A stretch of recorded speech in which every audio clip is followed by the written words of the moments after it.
हिवरगाव पावसात टोल नाक्यावर राष्ट्रवादी काँग्रेसचे आमरण उपोषण, टोल प्रशासनाविरोधात जोरदार घोषणाबाजी, तर टोल पास असूनही वसुली। हिवरगाव पावसात टोल नाक्यासमोर कपिल पवार यांच्या नेतृत्वाखाली उपोषण सुरू। बघा सविस्तर न्यूज एनएमपीवर।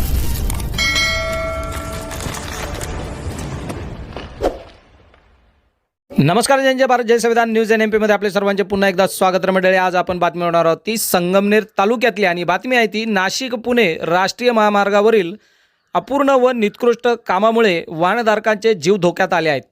महामार्गाचे काम, सर्व्हिस रोड, बोगद्यातील सुरक्षा उपाययोजना, स्ट्रीट लाईटची कामे पूर्ण करावे, तसेच ज्या लोकांचे टोल पास असून देखील त्यांच्याकडून टोल वसुली करण्यात येत आहे, ही टोल वसुली तात्काळ बंद करावी। या मागण्यांसाठी राष्ट्रवादीचे जिल्हाध्यक्ष कपिल पवार यांच्या नेतृत्वाखाली आज सोमवार दिनांक 20 जुलै रोजी टोल नाका कार्यालयासमोर राष्ट्रवादी काँग्रेसच्या वतीने ठिय्या आंदोलन सुरू करण्यात आले असून यावेळी टोल नाका प्रशासन विरोधात जोरदार घोषणाबाजी करण्यात आली।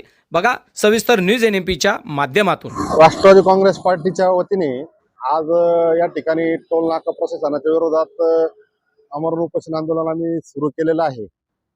वास्तविक त्यांना एक आठवड्याभरापूर्वीच आम्ही लेखी पत्राद्वारे कळवलं होतं की जो काही करेघाट ते बोट्यापर्यंत जो काही रोड बनवलेला आहे, या रोडला कुठल्याच प्रकारचे दिशादर्शक फलक नाही आहेत, रिफ्लेक्टर्स नाहीत। रात्रीच्या वेळेला प्रचंड वाहन चालकांना त्रास होतोय आणि जे काही आता काम चालू आहे हे काम अजून पूर्ण झालेलं नाहीये। त्याचप्रमाणे सर्व्हिस रोडचे कुठलीच कामं झालेली नाही आहेत आणि जे बायपास संगमनेर शहराच्या लगतचे जो बायपास आहे, त्या बायपासला काही अंडरपास बोगदे आहेत। या बोगद्यांमध्ये रात्रीच्या वेळेला सुरक्षेच्या दृष्टीने कुठल्या प्रकारची लाईट लावलेल्या नाही आहेत।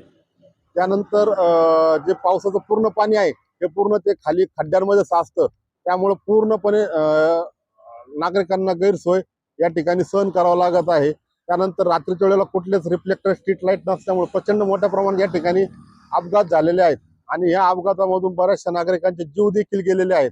आणि आता ह्या रोडचं काम चालू आहे, या रायतवाडी फाटा ब्रिजचं आणि पुढं त्या स्टेटस हॉटेलजवळ एक ब्रिजचं काम अजून ते अपूर्ण झालेलं नाही। तर शासनाच्या नियमाप्रमाणे जर रोडचं काम चालू असं तर ही टोल वसुली पूर्णपणे थांबवली पाहिजे। म्हणजे वाहन चालकांना एक साईडला प्रचंड त्रासाला पण सहन करायचं आणि या ठिकाणी लाखो रुपये टोल पण भरायचा, अशा प्रकारे हा मनमानी सगळा कारभार या ठिकाणी चालू आहे। तर आमची मागणी आहे की जोपर्यंत या रस्त्याचं पूर्ण काम होत नाही, सर्व्हिस रोडचे पूर्ण कामं होत नाही, तोपर्यंत टोल वसुली या ठिकाणी पूर्णपणे बंद ठेवण्यात यावी।